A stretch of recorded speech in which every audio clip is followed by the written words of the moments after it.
8월 15일 하늘에서 내리는 일용할 양식 하나님의 말씀은 사사기 8장 1절에서 3절까지 말씀입니다.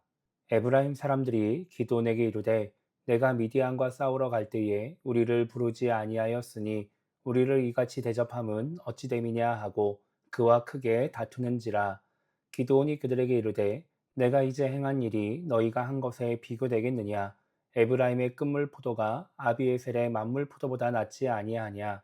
하나님이 미디안 방백 오렙과 스앱을 너희 손에 넘겨주셨으니 내가 한 일이 어찌 능히 너희가 한 것과 비교되겠느냐 하니라. 기드온이 이 말을 하매 그때에 그들의 노여움이 풀리니라. 아멘. 오늘 우리가 읽은 말씀은 에브라임 사람들의 불만에 대처하는 기드온의 모습을 기록하고 있습니다.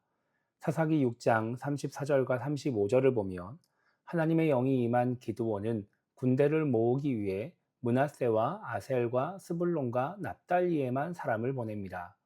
이것은 미디안 연합군이 이미 이스라엘 땅으로 들어온 상황 속에서 가장 가까운 지파들에게 사람을 보낸 것으로 볼 수 있습니다.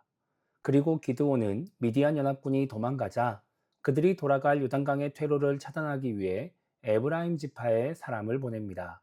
왜냐하면 에브라임 지파가 그 막아야 할 퇴로에서 가장 가까웠기 때문입니다. 그래서 에브라임 지파가 퇴로를 차단하여서 미디안의 방백 2명을 죽이게 됩니다. 그러니까 전쟁에 참여한 지파 중에서 에브라임 지파가 가장 늦게 부름을 받은 것입니다. 그래서 1절을 보면 에브라임 사람들이 기드온에게 항의를 합니다. 미디안과 싸울 때 왜 처음부터 자기들을 부르지 않았냐고, 왜 자기들을 소외시키냐고 항의를 합니다. 그러자 기드온은 지도자로서 자신의 입장을 밝히며 에브라임의 항의를 무시하는 것이 아니라 오히려 에브라임 지파를 추켜 세워줍니다. 2절에서 내가 이제 행한 일이 너희가 한 것에 비교되겠느냐, 에브라임의 그물 포도가 아비에셀의 만물 포도보다 낫지 아니하냐라고 말하고, 3절에서 하나님이 미디안의 방백 오렙과 스앱을 너희 손에 넘겨주셨으니 내가 한 일이 어찌 능히 너희가 한 것에 비교되겠느냐라고 말하면서 기드온 자신의 공로보다 퇴로를 막고 2명의 방백을 죽인 에브라임의 공로가 더 크다고 말을 합니다. 그렇게 기드온은 에브라임의 노여움을 풀어주게 됩니다. 기드온은 미디안과 맞서 싸우는 지도자로 지금 이 자리에 있습니다. 그래서 지금 이스라엘 전체가 세운 지도자는 아니지만 하나님의 뜻을 따라 미디안과 맞서 싸운 사람이라는 명분이 기드온에게 있었습니다. 그렇기 때문에 기드온은 자신에게 있는 명분을 가지고 에브라임 사람들의 항의를 무시할 수 있었습니다. 오히려 역으로 에브라임을 공격할 수도 있었습니다.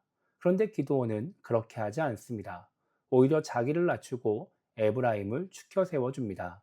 왜냐하면 지금은 에브라임 지파와 갈등하고 싸울 때가 아니라고 생각했기 때문입니다. 아직 미디안의 잔당을 소탕하지도 못했고 미디안의 왕들을 죽이지도 못했습니다. 미디안으로 인해 고통받던 이스라엘이 안정되지도 않았습니다. 그런 상황에서 이스라엘 지파끼리의 갈등은 아무런 도움이 되지 않습니다. 그래서 기드온은 자신이 낮아지더라도 무시를 당하더라도 에브라임과 싸우지 않은 것입니다. 우리에게는 자존심이 있습니다. 나이가 먹을수록 지위가 높아지고 권한이 생길수록 이 자존심은 더 커지게 됩니다. 그래서 지지 않으려고 하고 무시를 당하지 않으려고 하게 됩니다. 그러다 보니까 때로는 이 자존심을 위해서 내 지위와 권한을 지키기 위해서 싸우고 다투며 갈등할 때가 있습니다. 오늘은 에브라임 사람들처럼 말입니다. 그럴 때 우리는 지혜롭게 행동해야 합니다.